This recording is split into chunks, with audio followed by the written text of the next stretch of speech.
여러분 반갑습니다. 학개론의 정석 황지원입니다. 백미의 학개론 담당이죠.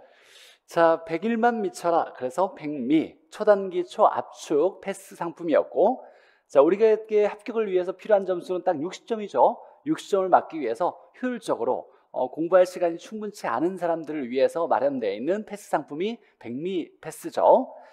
자, 쉽고 빠르게 효과적으로 합격 불변의 법칙 제가 이뤄내겠다, 황지원이. 자, 백미 패스에 대해서 잠깐 말씀드리면, 핵심만을 선별해서 압축해서 이론을 정리하고 덕에 매년 반드시 출제되는 핵심 기출문제를 대표적으로 설명하면서 시험에 나오는 테마를 빠르게 전범위를 정리하는 게 이 백미 패스의 목표예요. 그래서 이 백미는 한 번 빠르게 공부한 다음에 한 번으로 끝내는 게 아니라 두 번, 세 번 정도 반복해서 수업을 들으시면서 내 걸로 완성시켜 놓고, 이걸로 조금 부족한 부분들을 다른 특강이나 다른 그 이외에 있는 예상 문제 풀이라든지 기출 문제 풀이라든지 이론 총정리 같은 것들을 활용해서 부족한 부분을 채워나가시면 합격하는 데 전혀 어려움이 없을 거라고 생각해요.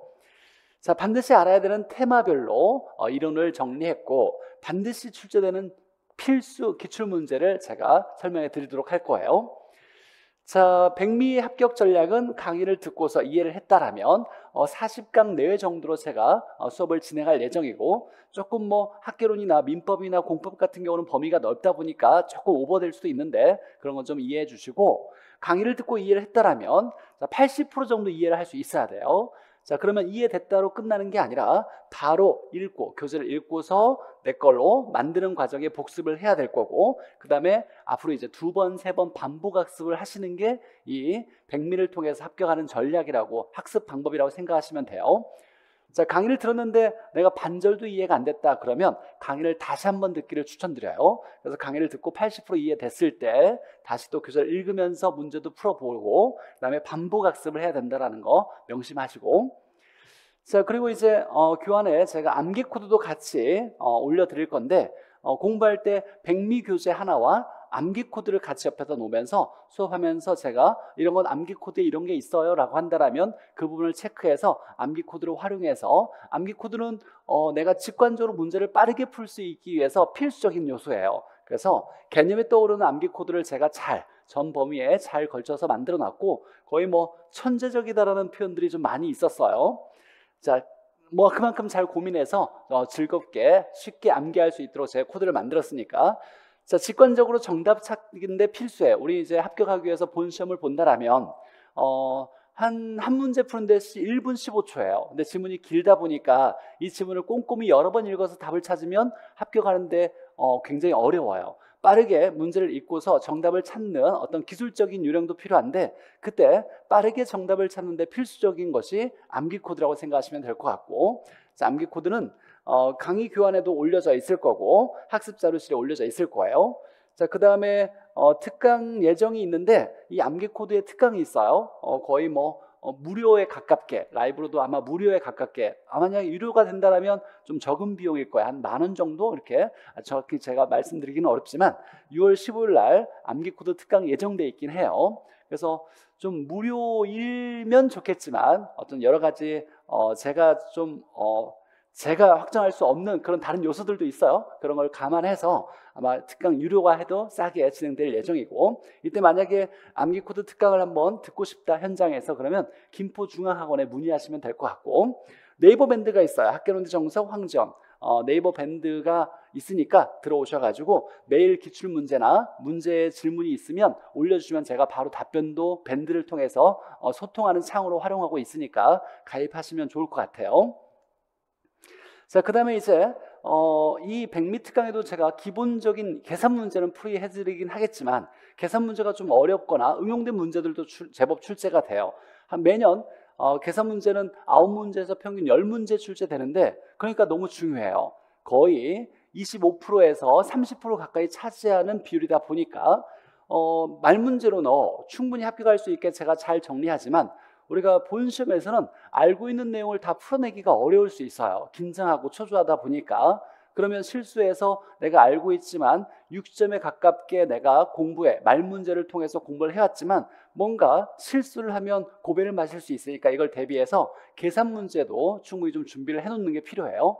계산 문제가 평균 10문제 이렇게 나왔을 때 우리가 합격을 위해서 필요한 계산 문제는 4문제예요. 이 4문제를 풀 수 있게 준비를 해야 되고, 계산 문제 연습이 좀 필요하다 그러면 온도계라는 계산 문제집이 있어요. 온전한 합격 도약을 위한 계산 문제집, 이렇게 해서 온도계가 있으니까 이걸 하나 구입하셔서 계산 문제를 꾸준히 연습하시면 좋을 것 같아요. 계산 문제는 하루 날 잡아서 공부했다가 끝나는 게 아니라 자주 풀어보는 게 중요해요. 똑같은 유형의 문제라도 내가 풀었어서 답을 찾아냈지만 다음에 또 한번 풀어보면 다른 느낌일 수 있어요. 자주 풀어봐서 이 문제가 내가 눈으로만 봐도 빠르게 답을 찾을 수 있고 식이 떠올라서 계산기를 누를 수 있을 정도까지 반복하는 게 중요하니까 이 계산 문제집을 통해서 자주 계산 문제 연습하시면 좋을 것 같아요. 만약에 계산 문제 혼자 공부하기 어렵다라면 특강이 있는데 필수 계산 특강이라고 이미 진행을 했어요. 가장 중요하고 기본적인 계산 문제 유형, 총 18가지 유형 중에서 10가지 유형 정도를 기본 유형만 제가 다뤘던 아주 기초적인 계산 문제 특강이었고, 이건 뭐 초등학교 때부터 알아야 될 기초 산식부터 제가 자세히 잘 설명했으니까 뭐 옛날에 이제 난 수포자였어 이런 분들, 수학만 보면 나는 뭔가 거리감이 느껴지고 어렵게 느껴지는 분들을 위해서 자세히 풀어서 친절하게 우리 계산 문제 풀어내기 위한 모든 산식을 아주 자세히 설명했던 특강이 진행되었고, 자, 기출계산 특강이 있어요. 어려운 기출문제까지 다 정리해주는 특강이 5월 18일 날 진행될 예정입니다. 그래서 만약에 혼자 공부하기 어렵다라면 이 특강 같은 걸 활용해서 계산 문제를 같이 공부할 수도 있어요. 자, 요즘 뭐 지브리에서 이렇게 애니메이션화 시킨 것이 유행하다 보니까 저도 한번 챗 GPT를 통해서 한번 사진 한번 바꿔봤어요. 좀 젊게 나왔는데 합격까지 함께 힘내요 라고 제가 말씀드리고 싶은데요, 제가 합격까지 열심히 즐겁게 강의해서 여러분 즐겁게 공부해서 합격할 수 있도록 최선을 다할 거니까, 열심히 노력할 거니까 저 믿고 같이 열심히 공부해봐요. 자, 그럼 우리 이제 백미 한번 들어가 보죠. 백미 교재. 자, 백미 교재는 1차, 2차 이렇게 두 권으로 구성되어 있죠. 1차에는 민법과 학계는 이렇게 두 과목이 이렇게 한 권으로 구성되어 있는데, 자, 테마를 보니까 이렇게 총 이렇게 해가지고 테마가 총 59테마까지 있어요. 59테마. 이 59테마까지 각 문제가 매년 38문제가 출제가 돼요. 38문제. 이 두 문제는 학계론에서 좀 벗어난 문제가 2문제 정도는 출제된다고 봐도 돼요. 이건 난이도를 위해서 가장 어렵고 틀리게 낸 문제라고 보시면 되고, 38문제가 얘가 59테마 중에서 38문제가 출제될 수 있다라고 얘기하는 거예요. 자, 이렇게 시험에 나올 만한 부분들만 아주 핵심적으로 이렇게 정리했던 백미 패스고, 이 38문제에서 9문제에서 10문제 정도는 계산 문제가 출제될 수 있다는 걸 감안하셔서, 물론 백미 특강에서도 계산 문제를 제가 다뤄주긴 하겠지만 조금 이걸로 부족하다 그러면 온도계 계산 문제집을 활용하셔서 연습을 꾸준히 하시길 바라요.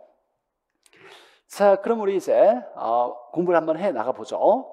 자, 첫 번째, 자, 테마 1에 부동산학의 이해라고 했는데 최근에는 많이 나오고 있지 않은 테마인데 그래도 혹시나 얘가 10년에 걸쳐서 한 번씩 나오는 테마다 보니까 간단히 한번 정리해 보도록 하죠. 자, 부동산학이 뭐냐라고 했을 때 부동산학은 부동산 활동을 능률화시키는 거다, 잘하게 하는 거다. 이 부동산 활동은 부동산을 대상으로 해서 인간이 행하는 활동을 얘기하는 거예요. 대표적으로 부동산을 대상으로 수요와 공급을 할 거고, 개발도 할 거고, 관리도 할 거고, 감정평가도 할 거고, 관리도 할 거고, 여러 가지 하겠죠. 이런 것들을 다 부동산 활동이라 그래요. 이런 것들을 효율적으로 잘하기 위해서 원리, 이론만 정립하는 게 아니라 응용 기술, 이건 실무에 활용도 하겠다는 거죠. 그래서 이론만 정립하는 것이 아니라 이론을 바탕으로 실무에 활용도 할 수 있게 정립하는 학문이 부동산 학이다라고 생각하시면 될 것 같아요. 자, 그래서 종합적이고 응용하는 사회과학이다라고 이렇게 표현해요. 자, 종합이란 말이 앞으로 이제 학계론에서 등장할 건데, 부동산과 관련된 여러 가지 학문들을 합쳐서 종합해서 부동산학을 만들었다라고 얘기하는 거예요. 즉, 법률과 관련된 부동산, 경제와 관련된 부동산, 그 다음에 기술과 관련된 건축학 같은 거예요. 법률적, 경제적, 기술적, 부동산과 관련된 여러 가지 학문을 종합해서 다루어지는 학문이라고 했을 때 종합적이다, 또는 이렇게 법률적, 경제적, 기술적 측면으로 바탕으로 해서 부동산을 이해해 나갈 때, 이 부동산의 개념을 법경기 측면으로 복합적으로 이렇게 이해해 나갈 때 이걸 뭐라고 하냐면 복합 개념의 부동산이라고 얘기해요. 복합 개념의 부동산. 그래서 복합이다라는 말과 종합이란 말이 나오면 법경기 세 가지 측면, 물론 세 가지만 얘기하는 건 아니고 더 여러 가지가 등장할 수 있어요. 여러 가지의 어떤 측면들을 합쳐서 이해해 나가는 것을 종합적이다, 복합적이다, 복합 개념이다, 이런 말을 쓰게 되는 거예요. 자, 부동산학의 연구 대상은 부동산 활동과 부동산 현상, 인간이 부동산을 대상으로 행동하는 활동, 수요 공급 개발 관리 이런 것들을 부동산 활동이고, 이 부동산 활동을 하면 부동산에서 나타나는 모습이 있을 거예요. 이 모습을 연구 삼아서 부동산학이 구성되어 있다. 만약에 부동산 현상이 나쁜 쪽으로 연구된다, 나쁜 쪽으로 드러나게 된다면 이 부동산 활동을 좀 잘하자라는 모습으로 이렇게 바꿔나가는 학문이라고 생각하시면 될 것 같아요. 자, 부동산학의 학문적 성격, 좋은 말은 다 할 수 있어요. 경험적, 구체적, 규범적이고 종합, 응용, 사회학이라고 얘기할 수 있는데, 여기서 이제 암기 코드에서 하나 암기해야 될 것이, 암기 코드에서, 암코에서 자, 하나 기억해야 될 것이, 부동산학의 학문적 성격에 이런 건 될 수 없다라고 했을 때, 추자연 기초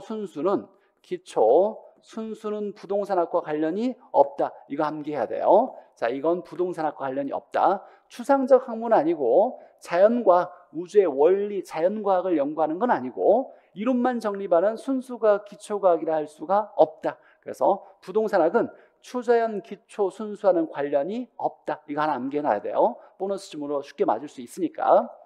자, 부동산 활동의 주체, 인간이 부동산을 대상으로 활동할 때, 자, 누가 어떻게 하느냐 할 때 누가를 얘기하는 거예요. 즉 정부가 공적 주체를 1섹터라고 얘기하고, 공적 주체라고 얘기한다면 중앙정부가 있고, 그 다음에 지자체, 지방자치단체가 있고, 그 다음에 각 공사가 있어요. 자, 이 세 개를 공적 주체라고 얘기하고, 이 세 개를 뺀 나머지는 다 사적 주체, 민간 주체, 2섹터라고 얘기해요.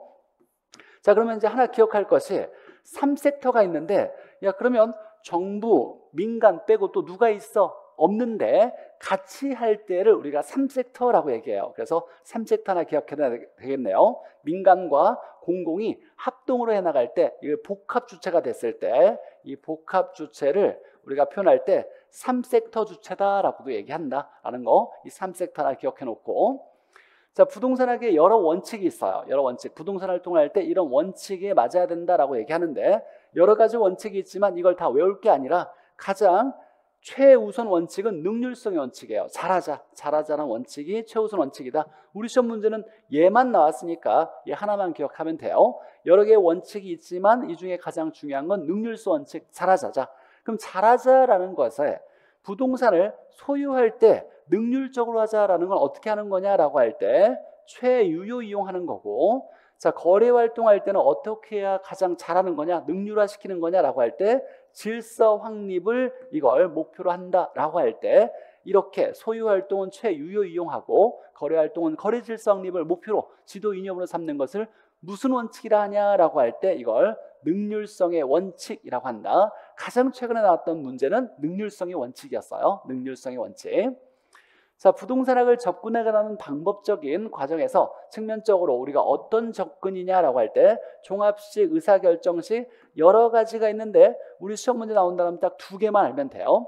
자, 종합 나왔다면 아까 법경기 여러 측면을 고려해서 우리가 접근해 나가거나 이해해 나갈 때 종합식이다, 복합 개념이다 이런 말을 썼죠. 그래서 법경기, 법률적, 경제적, 기술적 측면 등의 복합 개념의 부동산으로 이해해서 부동산학에 접근해가는 방식을 이걸 종합식 접근이라고 얘기하고, 자, 의사결정식. 자, 의사결정은 뭔가를 할지 말지 결정하는 게 이게 의사결정이라 그래요.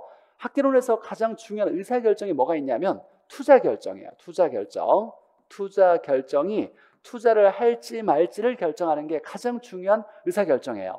그러면 투자결정을 하려면 투자를 분석을 해야 되겠죠. 투자 분석. 그래서 투자론에서 투자 분석 방법이 중요해요. 그럼 투자 분석의 기본 원리는 수입과 지출을 비교했을 때 수입이 크다라고 확인된다면 투자할 만하다라고 투자 결정하겠죠. 자, 그러면 투자를 왜 할 거냐라고 했을 때 투자하는 이유는 뭐냐면 세계 평화를 위해서 투자하는 건 아니죠. 투자하는 건 수익을 얻기 위해서예요. 그래서 수익을 기대하고 수익을 얻을 걸 기대하고 내가 부동산에게 지출을 하는 행위를 이걸 투자라고 얘기해요. 그러면 투자 결정이 가장 중요한 의사 결정이고 투자하는 이유가 수익을 얻기 위해서다라는 의미로 해석할 수 있어야 돼요. 그 의사 결정은 자기윤의 극대화를 전제로 해서 부동산학을 접근해 나갈 때 자기윤의 극대화, 부의 극대화죠. 부의 극대화, 즉 돈을 벌려고 부동산학을 배우는 거야 라고 이해 나가면서 부동산학을 접근할 때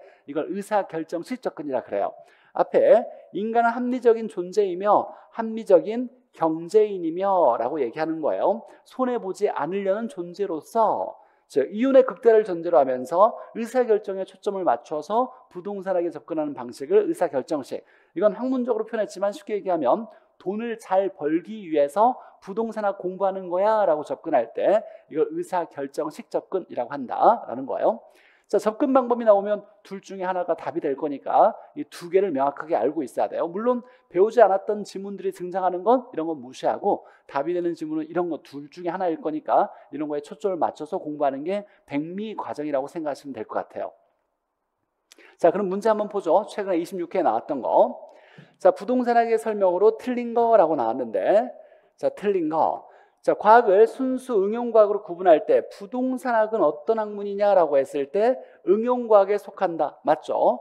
순수과학이라고 할 수는 없죠. 우리가 추자연, 기초, 순수와는 부동산학과 관련이 없다 그랬으니까. 그래서 이건 맞는 지문이고, 자, 부동산학의 연구 대상은 부동산 활동과 부동산 현상이다. 맞죠? 자, 인간이 부동산을 대상으로 행동하는 즉 수요, 공급, 투자, 개발, 관리, 감정평가 이런 것들이 다 부동산 활동이고 이 활동을 하면 부동산에서 나타나는 모습을 부동산 현상이라 그래요. 자, 예를 들면 간단히 한번 예를 든다면 부동산 활동에서 내가 주택이라는 부동산의 수요 공급의 부동산 활동을 잘 못한다라면 부동산 현상으로서 주택 부족 문제가 나타날 거예요. 이 주택 부족 문제를 해결하기 위해서 연구하는 학문을 부동산학이라 이렇게 생각하시면 될 것 같아요. 자, 활동에 의해서 나타나는 모습을 부동산 현상이라고 한다. 잘못된 모습이 나타나면 이걸 다시 또 올바르게 바꾸기 위해서 연구하는 학문을 부동산학이라고 생각하시면 될 것 같고, 자, 세 번째, 부동산학의 접근 방법 중 종합식 접근이라고 나왔네요. 종합이다, 복합 개념 나오면 법경기 측면으로 이해해 나가는 거라고 생각하셔야 되겠죠. 보니까 법률, 경제, 기술적 측면으로 이렇게 나왔고 복합 개념으로 이해해 나가면서 종합적으로 구축한다. 틀린 얘기가 없네요. 제가 이렇게 체크하는 부분이 핵심 키워드예요. 이런 부분들이 다르게 나오면 틀리는 거고 나머지 단어들은 사실 중요한 게 아니에요. 이렇게 체크되어 있는 이 부분이 핵심이니까 핵심 키워드를 잘 보면서 빠르게 옳고 그름을 판단하는 능력을 좀 갖춰야 돼요. 자, 옳은 지문이고 4번에 부동산학은 이라고 나왔고 여러 학문과 연계되어 있어서 종합적 학문을 띈다. 자, 이때 다양한 학문은 법률, 경제, 기술학을 얘기하는 거죠. 법경기 등에 연계되어 있어서 종합적 성격을 띈다. 맞는 얘기고, 자, 부동산학의 일반 원칙 중에서 자, 소유 활동을 최유효 이용하자라고 나왔어요. 그러면 소유 활동을 잘하자, 능률화시키자. 잘하자라는 것이 능률화예요. 그러면 이런 원칙은 최우선 원칙이 뭐냐? 안전성의 원칙이 아니라 능률성의 원칙 이렇게 나와야 되겠죠. 자, 최근에 26회 가장 최근에 나왔던 지문인데 능률성의 원칙, 이게 이제 가장 중요하게 봐야 될 부분이겠네요. 자, 테마 1을 받고 두 번째 테마 2 보죠. 총론 1단원에서는 보통 4문제가 출제되는데 첫 번째 문제가 여기서 부동산의 개념에서 보통 첫 번째 문제가 일반적으로 출제가 돼요. 자, 부동산의 개념, 부동산은 뭐냐? 부동산의 개념을 얘기할 때, 자, 부동산의 개념은 복합 개념으로 이해해 나간다. 부동산의 개념을 복합적으로 이해해 나가는 것을 이걸 복합 개념의 부동산이라 그래요. 이게 한 단어인 거예요. 복합 개념의 부동산. 자, 이만큼이 한 단어다. 복합 개념의 부동산. 그럼 복합 개념의 부동산은 뭐냐? 즉 부동산의 개념을 법경기 측면으로 이해해 나가는 것을 이걸 복합 개념의 부동산이라 한다라는 거죠. 자, 법경기 측면의 부동산을 복합 개념의 부동산이라고 한대요. 자, 그러면 복합 개념의 부동산은 어떻게 바라볼 거냐라고 했을 때, 자, 법률적으로도 이해해 나갈 수 있고 경제적으로 이해해 나갈 수도 있고 기술적 물리적 개념으로도 이해해 나갈 수 있다. 부동산을 법률, 경제, 기술적 측면으로 이해해 나가는 것을 이걸 이렇게 바라보는 것을 복합 개념의 부동산이라고 한다는 거죠. 자, 그럼 이제 각각 어떻게 바라볼 거냐라고 봤을 때 이제 시험 문제에 나오는 건 주로 기본적으로 나오는 건 이 경제적 개념으로서의 부동산, 어떤 것들을 경제적 측면의 부동산으로 바라볼 수 있겠냐라고 얘기하는 거예요. 자, 이만큼이 반드시 외워야 될 내용이에요. 자, 경제적 개념의 부동산은 자산, 자본, 생산재, 소비재, 상품으로 이해해 나가는 거다라고. 자, 단순히 외워도 괜찮지만 잠깐 이해시켜 드리자면 이런 거예요. 자, 여기에 토지가 있는데 부동산이죠. 토지. 부동산은 움직이지 않는 자산을 얘기하는 거예요. 이 토지가 있는데 이걸 토지로 바라보지 않고 경제적 개념으로 이해해 나갈 수 있다는 거예요. 그래서 이 토지를, 부동산을 뭐라고 볼 수 있냐면 자산이자 자본이야.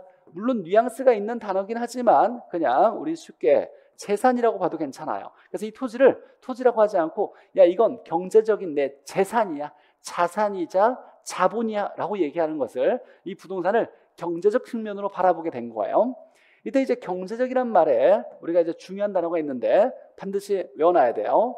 자, 경제활동이라고 있는데 이 경제활동은 뭘 얘기하냐면 수요와 공급을 얘기하는 거예요. 경제활동은 수요와 공급이고 이 수요 공급이 일어나는 공간이 어디냐라고 했을 때 시장이라 그래요. 우리 학교론에서 가장 많이 등장하는 단어가 시장이에요. 시장이란 말이 나오면 수요 공급이 바로 떠올라야 되고 이 수요 공급을 경제활동이라 그래요. 그래서 경제라는 단어와 이 수요 공급을 연관시켜서 이해할 수 있어야 돼요. 이 수요 공급에 얼마나 활발하게 일어나는 정도가 뭐냐라고 했을 때 이 정도를 경기라고 해요. 경기가 좋다, 호황이다, 경기가 나쁘다, 불황이다. 이건 부동산을 대상으로 하는 수요 공급이 얼마나 활발하게 일어나냐, 활발하지 않게 일어나냐를 얘기하는 거예요. 자, 그러면 여기서 주의할 것, 중요한 것이, 자, 시장이라는 단어와 수요 공급을 떼어놓을 수 없고 수요 공급을 경제활동이라고 하니까 경제라는 단어와 연관지어서 해석할 수 있고 이 수요 공급의 정도를 뭐라고 한다? 경기 양상, 경기라고도 얘기한다. 이 네 개의 단어가 서로 아주 밀접한 관련이 있는 우리 학개론에서 자주 등장하는 단어예요. 기억해놔야 되고. 자, 그래서 자, 우리가 경제적 가치가 있다. 경제적 가치라는 말은 재산적 의미를 얘기하는 거예요. 자산, 자본이 될 수도 있고, 자, 생산 요소는 공급과 관련이 있고, 소비재는 수요와 관련이 있고, 이건 상품은 거래하는 물건을 얘기하는 거죠. 수요 공급이 일어나는 물건을 상품이라고 하죠. 그래서 얘는 공급과 관련이 있고, 얘는 수요와 관련이 있고, 얘는 수요 공급이 일어나는 거래하는 상품이라 볼 수 있다. 이 토지를 이렇게도 바라볼 수 있는 거예요. 즉 생산재로 본다는 건, 야, 이건 토지인데, 부동산인데 내가 이걸 이렇게 바라보지 않고 경제적 측면으로 주택을 만들기 위해 필요한 생산재야. 이 토지는 주택 만들려면 토지가 필요하니까 생산재야. 이렇게 바라보는 건 경제적 측면이고, 소비재는 야, 이건 내가 경작을 하면서 소비할 수 있는 소비재야. 이 토지가 소비재야 라고 얘기할 수도 있고, 상품은 이 토지를 내가 거래할 수 있는 상품이야. 이렇게 바라볼 때 이걸 부동산을 경제적 측면으로 이해해 나갔다라고 얘기하는 거예요. 무조건 외워놔야죠. 자산, 자본, 생산재, 소비재, 상품 이렇게. 자, 그 다음에 이제 기술적 물리적 개념은 아주 또 중요한 단어인데 이 기술적 물리적 개념은 눈에 보이는 모습으로래요. 눈에 보이는 모습으로 이해해 나갈 때 기술적 물리적 개념이라 그래요. 기술적 물리적 같은 얘기예요. 우리 학교에서 또 자주 등장하는 단어니까 반드시 기억해놔야 되고, 자, 눈에 보이는 모습으로 바라봤을 때 이걸, 자, 위치, 공간, 자연, 환경 이렇게 바라볼 때 이걸 기술적 물리적 개념으로 이해해 나갔다고 얘기하는 거예요. 예를 들면 우리가 놀러 가서 야, 자연 환경이 아름답다, 자연 환경이 아름답네라고 할 때 보여지는 건 나무와 산, 토지, 임야 이런 것들일 거야. 다 부동산이에요. 그러니까 보여지는 자연 환경이 아름답다라는 건 토지, 나무 이런 것들을 얘기하는 거예요. 그래서 자, 눈에 보이는 자연과 환경이 될 수도 있고 내가 건물을 지으려면 평평한 공간이 필요한데 이 평평한 공간을 만들어주는 것이 토지예요. 눈에 보이는 공간도 토지고, 위치, 내가 절대적으로 위도 경도가 어디다라고 얘기하는 것도 이 토지가 위치를 얘기해 주는 거거든요. 그래서 눈에 보이는 걸로 기술적 물리적 개념으로 위치, 공간, 자연, 환경, 이렇게 암기코드 이렇게 있을 거예요. 자, 위와 간이 안 좋은 환자다, 이렇게. 그래서 기술적 물리적 개념에 암코가 이렇게 있을 거예요. 암코가 위와 간이 안 좋은 환자, 이렇게. 자, 위치, 공간이에요. 공간, 환경, 자연. 여기 주의해야죠. 이때 자연을 얘기하는 거지 자연 환경 얘기하니까 여기에 자산 자본 들어가면 안 돼요. 자연을 얘기하는 거다. 자, 기술적 물리적 개념 눈에 바라봤을 때, 자, 그러면 이제 법률적, 경제적, 기술적 개념이 있는데, 자, 기술적 개념만 눈에 보이는 유형적 측면이에요. 나머지는 무형적 측면이죠. 법이나 경제는 눈에 보이지 않으니까. 그래서 복합 개념의 부동산에서 가장 중요한 건 경제적 개념에 자산, 자본, 생산재, 소비재, 상품, 이 5가지 외우는 게 중요하고, 두 번째가 눈에 보이는 모습으로 바라봤을 때 기술적 물리적, 위와 간이 안 좋은 환자. 얘는 눈에 보이는 모습이니까 유형적, 얘만 형태가 있는 거죠. 자, 그럼 이제 마지막에 이제 법률적으로 우리가 부동산을 어떻게 법에 구성되어 있냐라고 했을 때, 민법에서 부동산은 토지와 그 정착물이다라고 얘기했어요. 그래서 민법에서 정의하고 있는 부동산을 협의의 부동산, 좁은 의미의 부동산이라고 얘기하고, 자, 협의의 부동산에다가 준부동산을 합쳐서 이걸 뭐라고 하냐면 넓은 의미의 부동산, 광의의 부동산이라고 얘기해요. 법률에서는, 즉 민법에서 정의하고 있는 걸 협의의 부동산, 부동산은 토지와 거기에 붙어져 있는 정착물, 붙어져 있는 물건이야, 정착되어 있는 물건이야, 이렇게 바라보고 있죠. 대표적으로 정착물은 나무나 건물 같은 걸 얘기하겠죠. 나무, 건물을 정착물, 토지 정착물이라고 할 거예요. 자, 이 협의의 부동산에다가 준부동산을 합치면 광의의 넓은 의미의 부동산이라고 정의하고, 자, 준부동산 한번 잠깐 해석하면, 자, 부동산에 준한다라고 나왔어요. 이 준한다를 의제한다 또는 간주한다, 간주부동산, 의제부동산이라고 하는데, 자, 부동산은 아닌 거예요. 부동산은 아닌데 부동산과 비슷한 성격을 가지고 있으니까 부동산으로 취급해 줄게 라고 하는 걸 준부동산 또는 의제부동산, 간주부동산이라고 얘기해요. 자, 어떤 것들이 있냐면 자동차, 항공기, 선박, 기계, 재단 등이 있는데 뭐 다 외우면 좋겠지만 다 외울 필요는 없고, 대표적으로 자동차 한번 보죠. 움직이는 거죠. 동산이에요. 동산 등인데 얘들은 다 어떤 동산들이냐면, 얘는 부동산은 무조건 등기 등록을 해야 돼요. 부동산은 법적으로 의무적으로 등기 등록해야 되는데, 얘들은 부동산이 아님에도 불구하고 등기 등록을 하는 동산 등을 얘를 준부동산이라고 하는 거예요. 동산 등인데 부동산과 유사하게 등기 등록하네. 부동산과 유사하게 등기 등록하니까 부동산에 취급해 줄 수도 있겠네라고 하는 것을 이걸 준부동산이라고 얘기한다. 자, 준부동산은 그러면 부동산일까요? 부동산이 아닐까요? 부동산이 아닌 거예요. 부동산이 아닌 동산 등인데 부동산과 유사하게 등기 등록을 하니까 부동산에 준하여 취급해 주는 것을 준부동산이라고 하고, 얘는 법률적으로 어디에 포함된다? 광의의 부동산에 포함된다라고 얘기해야 돼요. 자, 준부동산은 등기 등록하는 부동산이다, 이렇게 얘기하면 안 되는 거예요. 등기 등록하는 동산 등인데 얘를 부동산에 취급해 주는 거라서 어디에 포함시킨다? 광의의 부동산에 포함시킨다 라고 주의하면 될 거고, 사실 여기까지 뭐 문제에 출제된 적은 없고 주의해야 될 건 이 부분이죠.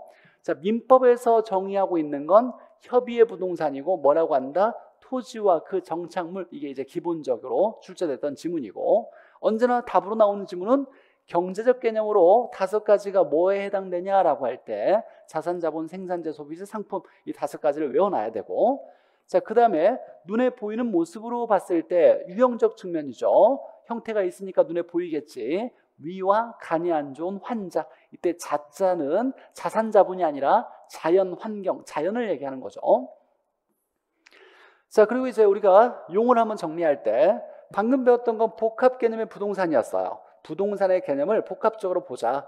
부동산의 개념을 복합적으로 이해해 나가자. 이때 복합은 법경기 측면으로 이해해 나가자. 법경기 측면으로 복합된 개념으로 이해 나가자. 이때 경제적 측면은 자산, 자본, 생산재, 소비재, 상품. 기술적, 물리적 측면은 위와 간이 안 좋은 환자. 법률적 측면에는 민법상 협의의 부동산은 토지와 그 정착물. 이때 넓은 의미의 광의의 부동산은 토지 정착물과 함께 준 부동산까지를 포함한다. 이렇게 정리해야 되고. 자, 그 다음에 이제 주의해야 될 거. 복합 부동산은 전혀 다른 의미예요.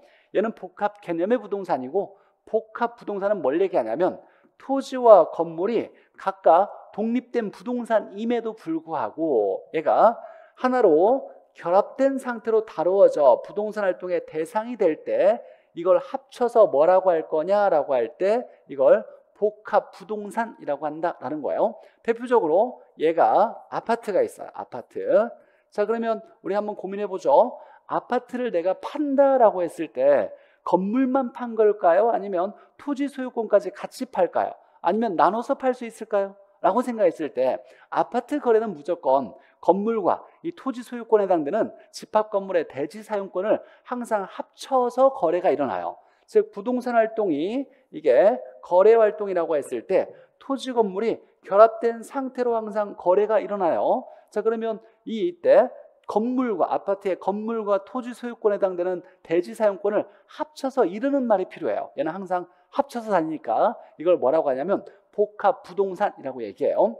물론 이제 우리가 기본적으로 쉽게 이렇게 토지가 있고 여기가 단독주택이 있다고 해보죠. 물론 얘 토지도 부동산이고 얘 주택도 부동산이에요. 각각 주인이 따로 있을 수 있는 독립된 부동산들인데 내가 거래할 때 이 토지와 단독주택을 한꺼번에 합쳐서 거래할 수도 있잖아요. 이럴 때 얘와 얘를 합쳐서 뭐라고 할 거냐라고 이름이 필요한데 이걸 뭐라고 하냐면 복합 부동산이라고 하는 거예요. 자, 복합 부동산은 토지와 건물을 합쳐서 이루는 말을 얘기한다라는 거예요. 그래서 복합 개념의 부동산과 복합 부동산은 다른 의미다를 우리가 알고 있어야 돼요.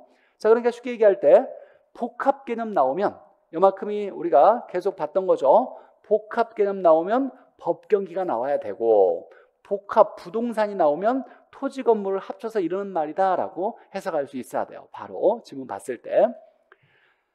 자, 그 다음에 이제 토지 정착물 보죠. 토지에 붙어져 있는 물건을 얘기하는데 토지에 붙어져 있는 물건 중에 토지에 그 붙어져 있는 물건의 소유권이 포함되어 있는 경우가 있고 토지 소유권과 붙어져 있는 물건이 별도의 소유권이 인정되는 그런 정착물이 있어요. 그래서 토지에 붙어져 있는 정착물, 붙어져 있는 물건 중에 독립정착물이 있고 종속정착물이 있는데 자, 이걸 좀 구분해야 되는데 자, 붙어져 있는 정착물 중에서 토지에 붙어져 있는 정착물 중에서 자, 토지로부터 독립된 부동산으로 취급된다. 그러니까 이 정착물이 토지와 별개로 주인을 인정해주는 정착물이다라고 얘기하는 거예요. 예를 들면 이렇게 토지가 있다라면 여기에 건물이 있다고 해보죠.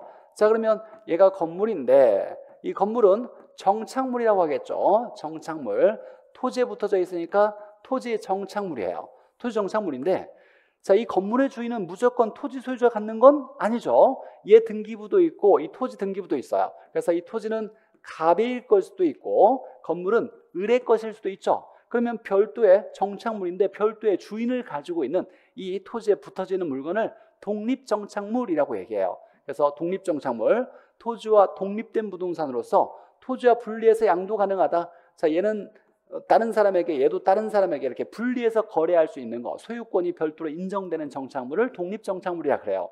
자, 법률에서 이 네 가지만을 독립정착물로 인정하는 거예요. 자, 건물의 주인은 토지 소유권자와 관련 없이 건물 등기부의 소유권자고, 자, 명인 방법, 이름을 갖춘, 내 거라고 이름을 갖춘 나무, 이렇게 명인 방법으로 소유권이 구분된 나무는 이름 밝힌 사람 거고, 등기된 임목, 나무가 등기가 되면 임목이라 그래요. 임목 등기가 있어요. 그러면 임목 등기에 있는 등기부에 있는 사람 거고, 이때 중요할 건 임목은 하나의 나무를 등기하지 못하고 20개의 집단만 임목 등기할 수 있다. 이게 35회 시험 문제에 나왔던 부분이니까 임목 등기는 20개의 집단을 임목 등기하지 하나의 나무를 임목 등기할 수는 없다. 이거 하나 기억해 놓고, 재배되고 있는 농작물, 재배되고 있는 진행형인 거예요. 재배되고 있는 농작물은 무조건 얘가 토지 주인과는 별도로 이 재배되고 있는 건 경작작과야. 경작하고 있는 경작작과다. 이게 내 땅이 아니어도 남의 땅이어도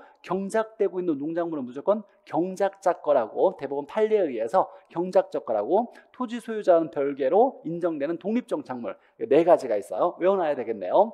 건물, 명인방법 수목, 등기된 임목, 재배되는 농작물, 이렇게 4가지는 독립정착물. 이걸 뺀 나머지 정착물은 다 종속정착물로, 이 정착물의 주인이 별도로 있지 않고 이 정착물의 주인은 토지 소유권자과야. 토지 소유자가 갖는 거야 라고 얘기하는 걸 종속정착물. 그럼 종속정착물은 토지의 일부로 취급되면서 토지와 정착물을 분리해서 거래할 수가 없어요. 이 정착물은 토지 소유권에 포함되어 있으니까 담장, 축대, 국어, 도로, 매년 경작의 노력을 요하지 않는 식생 같은 것들. 이때 국어는 하나 기억해놔야 돼요. 인공수로를 이걸 국어라 그래요. 또랑을 얘기하는 거죠. 또랑, 종속정착물. 자, 그 다음에 매년 경작의 노력을 요하지 않는 단연생 식생과 수목. 얘는 알아서 자라는 나무예요. 알아서 자라는 식물과 나무는 얘는 알아서 자라는 거니까 경작의 노력이 없는 거죠. 경작되고 있으면 경작자건데 알아서 자라고 있으니까 이건 정착물은 맞는데 이건 토지 소유자가 갖는 정착물이야. 종속된 정착물이야 라고 얘기하는 거예요. 자, 그럼 이제 주의할 것은 우리 경작이란 말이 들어가는 거 한번 주의해야죠.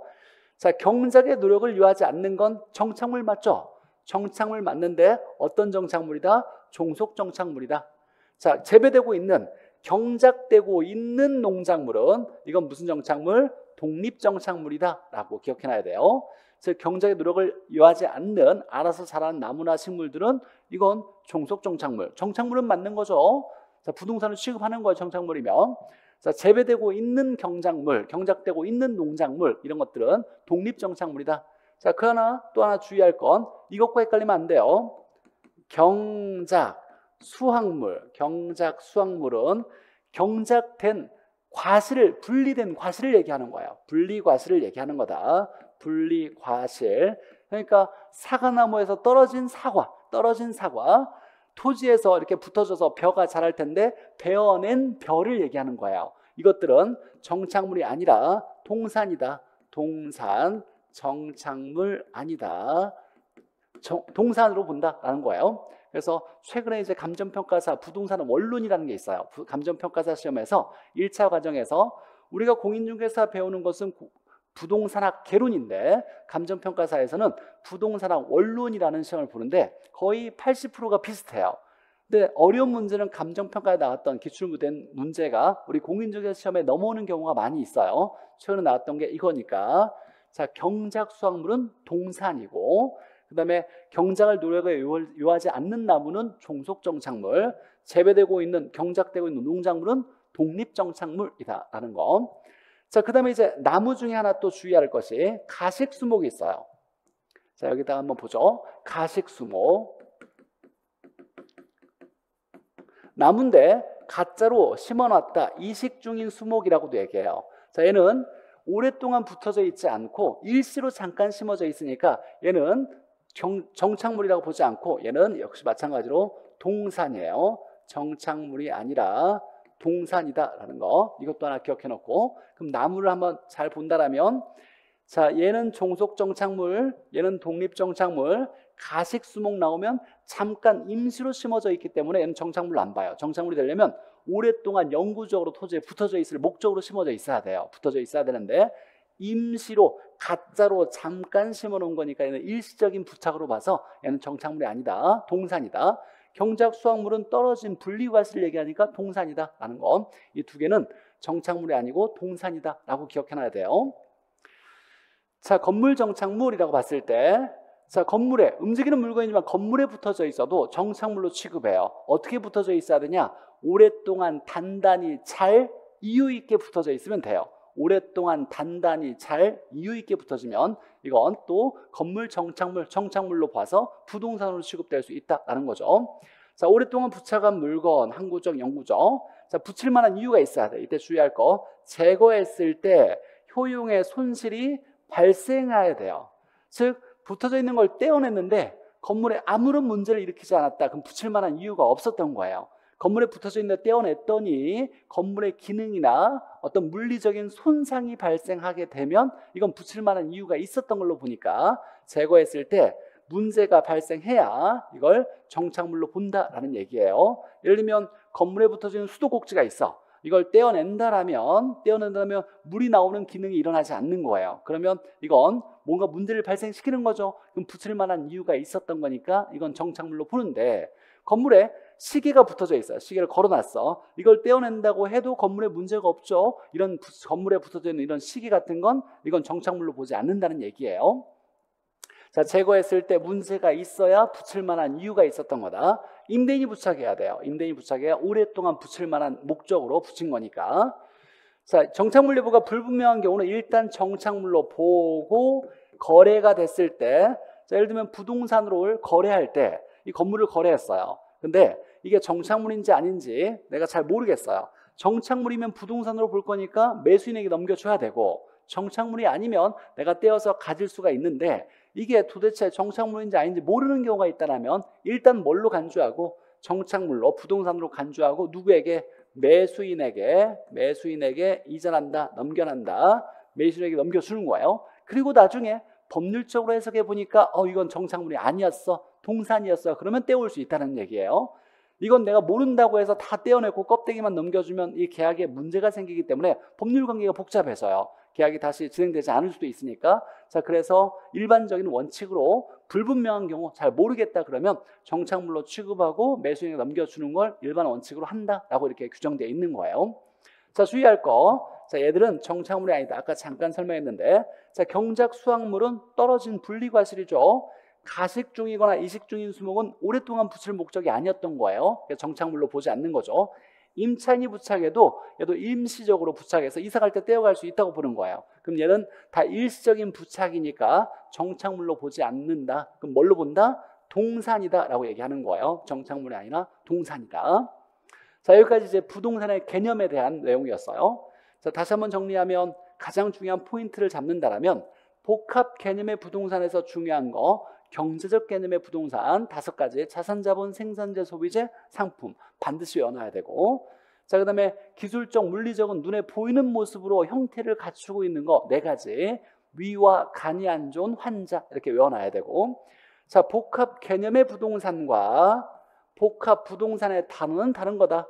자, 복합 개념의 부동산은 법경기 측면으로 부동산을 이해해 나가는 거, 복합 부동산은 토지, 건물을 합쳐서 얘기할 때 복합 부동산이라고 얘기하고, 자, 토지에 붙어져 있는 물건 중에 토지 소유권과 붙어져 있는 물건에 별도로 소유자가 인정되는 물건을 독립부동산, 독립정착물이라 그래요. 그럼 얘는 정착물과 토지를 분리해서 거래할 수 있는 거 4가지를 규정하고 있다. 건물, 명인방법 수목, 등기된 임목, 재배되고 있는 농작물. 이 4개를 뺀 나머지는 다 종속정착물로 붙어지는 물건이 토지 소유권에 포함되어 있는 거다.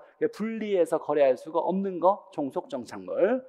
자, 건물에 붙어져 있어도 이렇게 이유 있게 단단히 잘 오랫동안 붙여져 있으면 이건 정착물로 본다라는 얘기인데, 자, 주의할 거. 가식 중인 수목은 잠깐 붙여져 있으니까 정착물 아니다. 자, 임차인 부착물도 일시적으로 부착한 거죠. 이것도 정착물 아니다. 경작 수확물은 떼어진 거니까 이것도 정착물이 아니라, 정착물이 아니면 부동산으로 취급하지 않기 때문에 뭘로 본다? 동산이다 라고 해석할 수 있어야 돼요. 여기까지가 이제 우리 한 문제, 기본적인 문제가 나오는 테마니까 정리해놓고 문제 한번 보죠. 어떻게 출제되었는지. 자, 보니까 30회 부동산의 개념에서 옳은 것으로 짝져진 거, 여기에 경제적 개념, 물리적, 기술적 개념을 골라라 이렇게 나왔네요.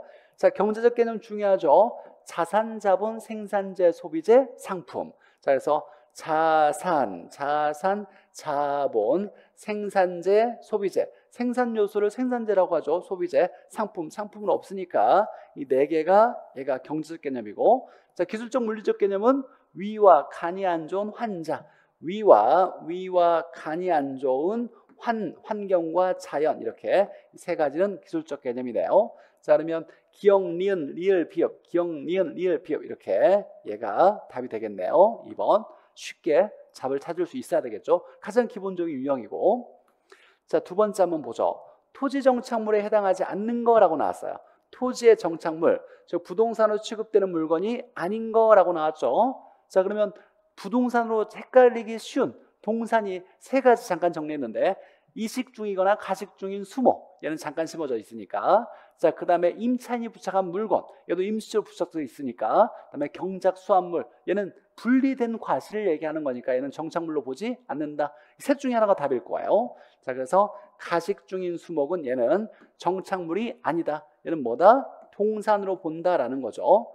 자, 나머지 봤더니 국어, 담장, 교량, 단연생 식물은 이건 경작의 노력을 유하지 않는 일 거예요. 그럼 이 네 개는 다 정착물인데 토지 정착물인데 독립 정착물은 없네요. 다 종속 정착물만 나왔네. 독립 정착물 네 가지 외워놔야죠. 건물, 명인방법으로 소유권이 구분된 수목, 등기된 임목, 재배되고 있는 농작물, 이 네 가지는 독립 정착물. 그래서 이번에 정착물이 아닌 건 3번 가식 중인 수목 또는 이식 중인 수목이 될 거고. 자, 그 다음에 토지 정착물 중에서 토지와 독립된 거, 독립 정착물이죠. 독립 정착물이 아닌 거라고 나왔네요. 자, 그러면 토지 정착물 아닌 거 찾아놓으면 국어 되겠네. 얘는 인공수로죠. 또랑이죠. 얘는 종속 정착물이죠. 건물, 명인방법 수목, 등기된 임목, 재배되고 있는 농작물. 권은에 의해 타인 토지에 이건 중요하지 않아요. 재배되고 있는 농작물이 중요한 거고. 그래서 독립 정착물 네 가지 외워놔야 된다. 자, 4번 보니까 자, 부동산 개념에 대한 설명으로 틀린 거. 약간 지역적인 지문을 빼고 막 이렇게 변형이라고 나온 건 좀 더 법이 개정됐거나 지역적인 지문을 빼고 중요한 지문을 좀 바꿔놨을 때 제가 변형이라고 이렇게 기출문제를 새롭게 좀 만들었어요. 자, 복합 개념 부동산이란이라고 나왔어요. 부동산의 개념을 복합적으로 보겠다. 법경기 측면으로 부동산을 이해 나가는 거, 복합된 개념을 이해 나가는 거, 이걸 복합 개념의 부동산 맞고. 자, 또 하나 5번 한번 보죠. 토지 건물이라고 나왔어요. 토지 건물이. 그러면 복합 부동산 나와야죠. 독립된 거래의 객체인데 각각의 부동산이지만 결합된 상태로 다루어져서 부동산 활동 대상으로 인식될 때 이걸 뭐라고 한다? 복합 부동산이라고 한다. 토지 건물 이렇게 나오면 복합 부동산 바로 체크할 수 있어야 돼요. 옳은 지문이고. 자, 이번에 보니까 토지에 정착되어 있으나 매년 경작의 노력을 유하지 않는 나무와 단생 식물. 얘는 정착물 맞죠? 이건 종속 정착물일 거예요. 종속 정착물. 정착물 맞는데 나무 중에 정착물 아닌 건 가식, 이식 중인 수목을 얘기하는 거죠. 자, 정착물로 간주되지 않기 때문에가 아니라 간주된다. 정착물로 간주되는데 다만 종립 정착물이 아니라 종속 정착물이다 라고 얘기하는 거죠. 정착물로 간주되는 거예요. 종속 정착물도 정착물 맞는 거죠. 정착물이 맞고. 자, 중개 대상이 되지 않는다가 아니라 중개 대상이 된다. 다만 토지와 분리해서 거래할 수는 없고 토지에 속한 상태로 부동산으로 취급되니까 토지에 속한 상태로 중개 대상이 된다. 이렇게 봐야 되겠죠. 자, 얘가 틀렸네요. 자, 매년 경작의 노력을 유하지 않는 나무는 얘는 정착물 맞다. 정착물 맞으니까 중개 대상이 되는데 다만 분리해서 토지와 분리해서 거래할 수 있는 독립 정착물은 아니고 토지에 속한 상태로 거래되는 종속 정착물이다 라고 봐야 되겠죠. 2번이 틀렸고. 3번에 보니까 제거하여도 라고 나왔어요. 분리해도 제거해도 건물에 손실이 없대요. 즉 문제를 일으키지 않는데 떼어냈더니 건물에 아무 문제도 일으키지 않았어요. 그럼 붙일 만한 이유가 없었던 거네요. 그럼 얘는 정착물로 취급하지 않는다. 그래서 얘는 동산으로 취급한다. 맞죠? 손실이 있으면 정착물, 떼어낼 때 손실이 없으면 붙일 만한 이유가 없었던 거니까 동산으로 본다. 맞고. 자, 준부동산. 부동산 아닌데 부동산에 준한다라고 나왔죠. 그럼 얘는 동산 등을 얘기하는 거예요. 동산 등인데 왜 부동산에 준하냐? 등기 등록을 부동산과 비슷하게 하기 때문에. 그래서 쉽게 얘기하면 준부동산은 등기 등록하는 동산 등이다 라고 얘기할 수 있겠네요. 틀린 건 2번이 틀렸고. 자, 우리가 이제 기출문제를 많이 풀어보진 않아요. 백미에서는 가장 핵심 되는 기출문제를 풀어보는데 여기에 나오는 모든 지문은 답을 찾는 게 중요한 게 아니라 모든 지문을 완벽하게 이해하면서 키워드를 찾는데 내가 부족함이 없도록 자주 보는 게 중요해요. 그래서 답 찾는 게 중요한 게 아니라 모든 지문에서 키워드를 빠르게 찾아서 옳고 그름을 판단할 수 있어야 된다는 거죠. 자, 복합개념 나오면 법경기 이렇게 나와야 되니까 우리 잠깐 쉬었다가 이제 테마 3 토지의 분류부터 다시 또 보도록 하죠.